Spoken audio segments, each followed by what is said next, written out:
Hello and welcome to the Front Office Podcast. I'm your host, Marcus Cameron, and as always, the show is sponsored by Tees and Trees Clothing. Tees and Trees is where we stand on business. Good evening, good afternoon, good morning, whatever time you're checking into the show, we definitely appreciate it. Make sure you click the like and subscribe button, share if you're feeling us, comment if you're not. All right, Game 3 tonight in Dallas. Dallas Mavericks versus the Boston Celtics. Boston is currently up 2-0. On Dallas. The series kind of going the way I thought. I did think Dallas should have got game 2, but we'll get into the breakdown and the matchups in just a second. We got a little bit of news to cover. And, of course, America's favorite woman is back in the news. Caitlin Clark was left off of the USA Olympic team, and a lot of people are in uproar, upset. There's some people justifying it. There's a lot of people justifying it. I personally don't have a problem with her being left off. I know she'll probably be on the next 2, maybe 3 Olympic teams. She's accomplished a lot. She did a lot in college. To say that she's one of the 12 best players in the world is just inaccurate right now. But there is an argument on the other side as well. I can definitely see both sides of it as far as growing the game. And it's not a popularity contest, but there's nothing wrong with branding. This is what the NBA did with the Olympics. And that's a pretty good model to follow, honestly. It's not a situation where it was going to hurt them to add her onto the team, because I think her and Diana Taurasi pretty much have the same stats this year, honestly, if we're just talking about just this year. But Taurasi has the experience. She's more of a leader, and I think she's played on 2 Olympic teams already. So as far as that is concerned, I think it was a justified decision, but again, I can see it going both ways. I don't have a problem with her being left off. I'm not in uproar about it, but I do get why people are a little upset. And as far as her fans are concerned, they've actually starting to call them Caitlin Clark fans, which is crazy. Those are people who just are passionate about what they see. Doesn't make them right, doesn't make them wrong. We're all casual fans to a point, even the analysts on TV. Yeah, just because you get to go talk into a locker room or something like that doesn't mean that you have a better knowledge of something. You may have a better knowledge of a situation because you can get the information firsthand, but that doesn't mean that you know talent better than the next person. So we all have to wait and see. I think she's going to be great. I'm okay with her. They're going at her head right now. They are. They're going at all their heads. So, she'll get through it. She'll adjust. I think she'll be fine. But as far as leaving her off the team, I don't have a real issue with it. It's okay, because I think what they fear is if they lose and you have her on that team, now that's bad press. And I know how they always say any publicity is good publicity. That's not good publicity. If you take somebody off of that team who was deserving and jump her onto that team and they lose and she doesn't play well or she doesn't have an impact, you're kind of taking a chance. So I understand where the committee is going with that. I think they were trying to protect her, protect the game without necessarily coming out and saying that. They cited experience, which is accurate. She doesn't have the Olympic experience. She's played she played 4 years in college. She had a great last 2 years. Actually, she had a great 4 years, but we really started tuning in those last 2 years. But she'll be fine. Her fans will be fine. Everybody will be fine. They'll still tune in and watch the Olympics. And the USA women will win gold. Congratulations to the ladies that made it. Each and every one of them are absolutely deserving of that honor. At the top of the list is Asia Wilson, Breanna Stewart, Alyssa Thomas, who I bet on Prize Picks the other day, and she didn't even look at the fucking basket to shoot a ball, but well-deserving of the USA team. Well-deserving. And a lot of good. Jewel from, I think she plays for Seattle. Yeah, her and Skylar in the backcourt. Yeah, it's a loaded team. I think they have no problems winning gold as long as they can stay healthy, stay focused on the task. They'll be fine. All right, so let's get to the main event, which is tonight. I think it comes on at 9. It says 8:30. Pre-game is probably 30 minutes, so probably about 9 o'clock. It's getting kind of late for me, early mornings with these kids in cross-country training, man. But Game 3, man, it's going to have to be more of a team effort from the Dallas. Breaking news so far, and I don't even really consider this breaking news. I just feel like Boston is taking advantage of the situation.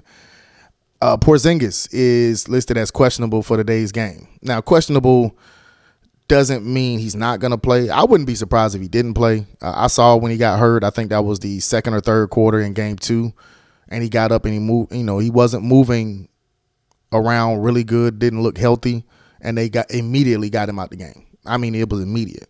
But Boston's been playing without him pretty much for the first 2 rounds. So I don't think it's a huge adjustment. The big adjustment, I think, is going to be Dallas. I think it's going to be hard for Dallas to game plan with or without him, just because defensively Dallas has holes. We've been saying that, they're so much better on defense, and they have looked so much better on defense until you play a team that really tests that theory. And Boston is testing that theory. They are going at Luka. They are going at Kyrie. Kyrie's giving up a lot of points. I think they said Luka had the most drive-bys in a playoff games of any other NBA player.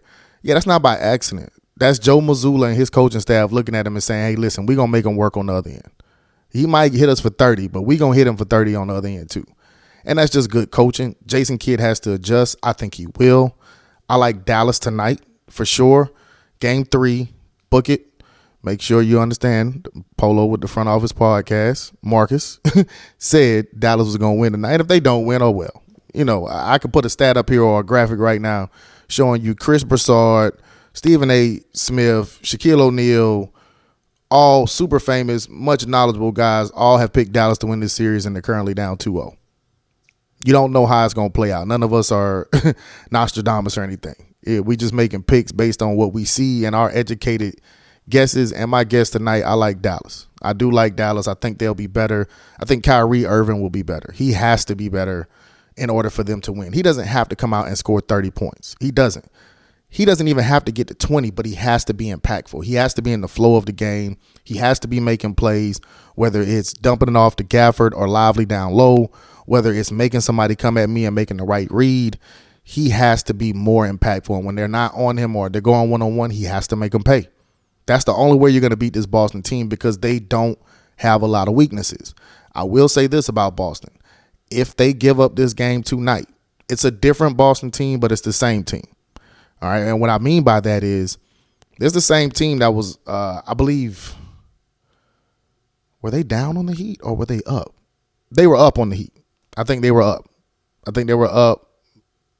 No, they were down. They were down, I think 3-0, tied it to 3-3, and ended up winning game 7. They've been up in series before. They were up on the Heat in another series and lost.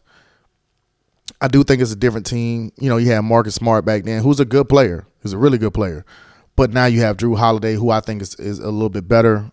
He's been in that moment before, playing on the championship basketball team. Great defender, just like Marcus Smart, and he gives you so much on offense. Very controlled, doesn't turn the ball over a lot. He's going to have to be big tonight if Porzingus doesn't play. If Porzingus doesn't play, I definitely like Boston. I do like Jason Tatum to come out and have a good shooting night. He hasn't shot the ball well in the finals, and with a shooter like that, I just don't see him having a bad finals as far as shooting. I think it's going to be a game where he snaps out of it. I think that'll be tonight. Unfortunately, I think it's going to be in a losing effort. Finals MVP right now, I would say Drew Holiday. Jaylen Brown's been amazing. I think he stood on business on every bit of that $300 million contract he got, extension he got. He has stood on business all year. He comes out, he takes the defensive challenge. He's being a leader. He's being aggressive. He's making them adjust to them. And, when you pay a guy that kind of money, that's what you want to see. I don't think Jason Tatum has been bad. He just hasn't shot the ball well. He's making plays. I think he finished game 2 with 12 assists. Still had 18 points, 9 rebounds. Did the same thing in game 1. They're making winning plays, and they are playing like a team that wants to win a championship. They're not worried about the titles. They're not worried about the credit. They just want to get it done, because they know if they don't get it done, it is going to be hell for them this summer. The media is going to get a hold of this, and they are going to trash it, and they're going to say they need to break it up. And in an NBA and NFL and anything like that, no matter what you think, the media plays a role in everything that happens. Dan Hurley turned down the Lakers job. I thought it would have been a good hire, but in my hearts of hearts, I knew he wasn't going, because you have to pay attention to Dan Hurley. That just adds lore to his resume. And it's a smart business move for him to go out, listen to what they have to say, listen to the contract offer. But imagine how this works out for his recruiting going forward at UConn. Let's just imagine him being able to say, hey, listen, man, you need to come here. I turned down the Lakers. I got 2 national championships over at UConn. That's kind of hard to argue against. And I do think it was planned by him. He's just that arrogant, confident. And I think as a coach, you have to have a little bit of both, arrogance and confidence. And I also think you have to have the know-how of the game. And he grew up in a basketball family. He definitely has the know-how. So I don't question that not one bit at all. So I do think the Celtics will be fine, even if they lose this game. I'm actually, depending on what happens tonight, I'm actually leaning towards picking Dallas to win both games at home. I just think Boston is a hard place to play. Kyrie adds extra motivation for that fan base, and they are extra rowdy, and it's an adjustment. The series doesn't start until somebody wins a game on the other opponent's home floor. That hasn't happened as of yet. So Front Office Podcast is going with the Dallas Mavericks tonight. I will drop another episode after the game tonight to be posted up tomorrow. Also tomorrow, make sure you tune in to This, That, and the Third with my guy Daryl Williams, Facebook. It'll be live. Tune in. The subject matter is who's responsible for the popularity of the WNBA. It's going to get spicy because I already know what his answer is, and I absolutely, completely disagree. But y'all got to tune in, man, to see the debate. I'm your host, Marcus Cameron. The show is the Front Office Podcast. The clothing line is Tees and Trees Clothing. Peace.